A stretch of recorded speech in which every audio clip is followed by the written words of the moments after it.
Mi nombre es Miguel, y esto ocurrió en el velorio de mi abuelo. El aire de la sala de velación era denso y pesado, una mezcla irrespirable de flores marchitas, seda quemada y ese particular y frío olor a formol que siempre asocio con la muerte. Mi abuelo, don Gustavo, yacía en el ataúd de caoba pulida, con un semblante de paz que nunca tuvo en la vida. Era un hombre bueno, sí, pero también un anciano terco, lleno de manías y una pizca de superstición que hasta esa noche siempre me había parecido adorable. Yo estaba en un rincón, el nieto mayor, el encargado de honrarlo, según mi madre. A mis 25 años sentía la obligación de velar por él, aunque una parte de mí deseaba estar en cualquier otro lugar.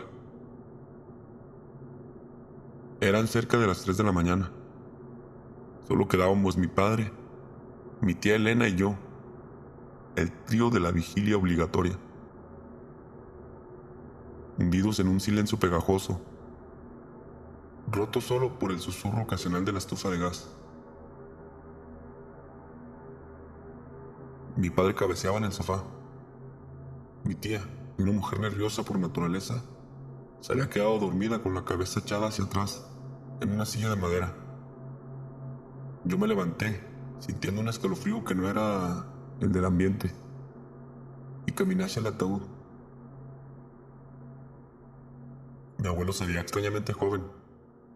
Le habían puesto su mejor traje, ese tweed gris que solo utilizaba en Navidad, y su corbata favorita, de un rojo burdeos intenso. Me acerqué para enderezar un poco el cuello de la camisa, una manía que mi abuela siempre le corregía. Justo cuando mi mano iba a tocar la tela, lo noté. El bigote. El abuelo Gustavo siempre tuvo un bigote espeso, blanco como la nieve. Estaba perfectamente peinado hacia los lados, tal como lo recordaba. Pero ahora vi con una certeza que me hizo temblar que la punta del bigote del lado izquierdo estaba húmeda. No era sudor, era un pequeño, brillante y perfectamente redonda gota de humedad, como si hubiera bebido un sorbo de agua y ésta se hubiera quedado allí. Imposible. Era un cuerpo inerte, frío como el mármol, inyectado de químicos. Nadie había estado cerca del ataúd en horas. Pensé que era el cansancio, una alucinación producto del sueño y la pena. Intenté convencer a mis ojos. Me froté la cara con ambas manos y volví a mirar. La gota seguía allí, reflectante bajo la luz tenue. Dudé. Despertaba a mi padre, a mi tía. No, me tomarían por loco, por desquiciado por el dolor. Con el corazón martillándome las costillas, estiré la mano con lentitud, venciendo una resistencia interna que gritaba que huyera. Y con la punta del dedo índice toqué la humedad. No era agua, era saliva, saliva tibia. Retiré la mano como si me hubiera quemado. En ese instante mi tía Elena emitió un gemido, despertando de golpe. ¿Qué pasó, Miguel? ¿Viste algo? Su voz era un hilo, tensa. No, tía, nada. Solo asegurándome de que todo esté bien. Mentí limpiando disimuladamente mi dedo en el pantalón. Pero ya no era la mancha de saliva lo que me asustaba. Lo que me aterró de verdad fue que, mientras mi tía me observaba, vi cómo la mano derecha de mi abuelo, la que reposaba sobre su pecho, se movía. Fue solo 1 milímetro, un imperceptible deslizamiento del dedo índice, pero lo vi. El dedo se dobló levemente, luego se enderezó. Mi tía, por fortuna, estaba mirando mi cara, no el ataúd.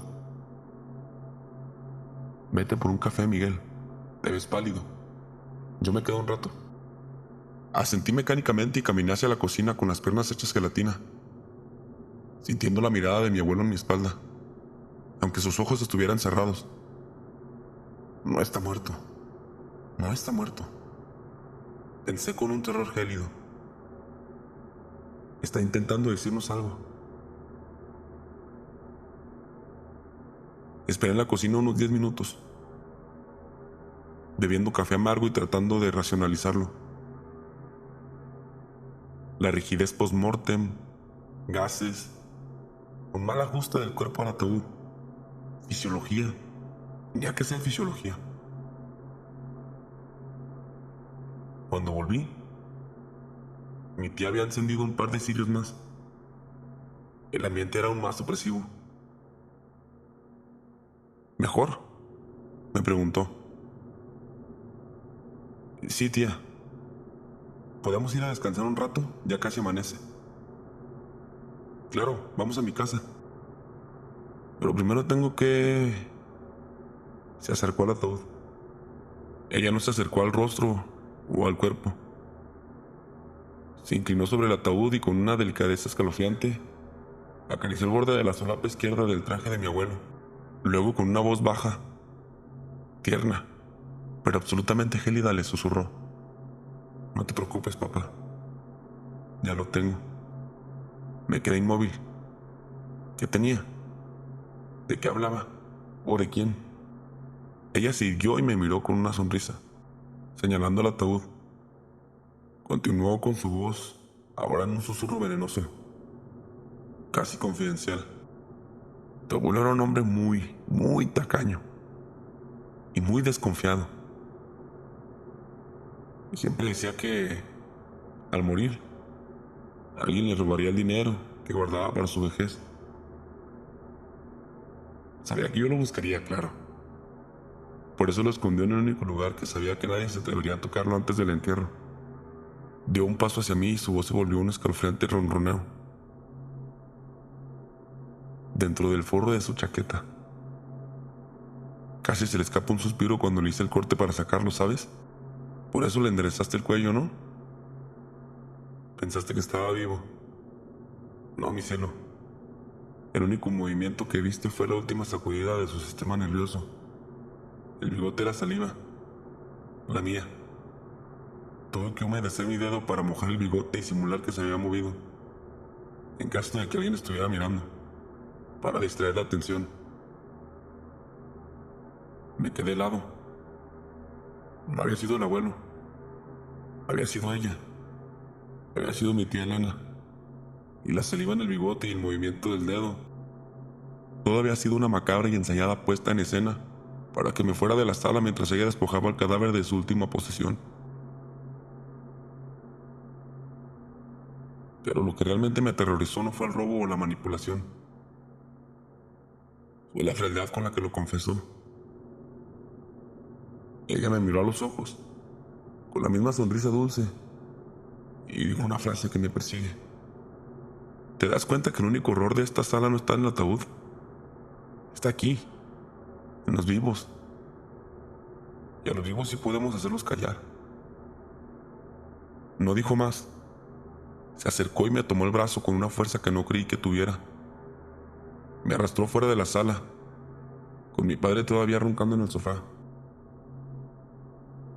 Sentí horror al ver tanta maldad humana cerca de mí, tangible, dispuesta a eliminar a su testigo. Ahora yo era el siguiente en la lista, para un silencio permanente que otorgaba mi tía Elena. Cuando pensé que ella estaba a punto de hacerme algo, las puertas de la sala velatoria se abrieron de par en par, por un viento fuerte, un viento frío, que se sentía que quería decirnos algo. Rápidamente después de este viento, entró un perro negro, muy grande, que se fue directamente a atacar a mi tía. Cuando el perro logró apartarla de mí, volteó a verme, con una mirada dulce, y sentí que era mi abuelo que estaba intentando protegerme. No dudé en correr hacia mi padre y contarle lo que estaba pasando. Pero cuando llegamos, ya no estaba el perro. y tampoco mi tía. Mi papá estuvo buscándola por un tiempo, pero no la encontró. Y así han pasado ya 8 años. Y desde esa noche no sabemos nada sobre mi tía.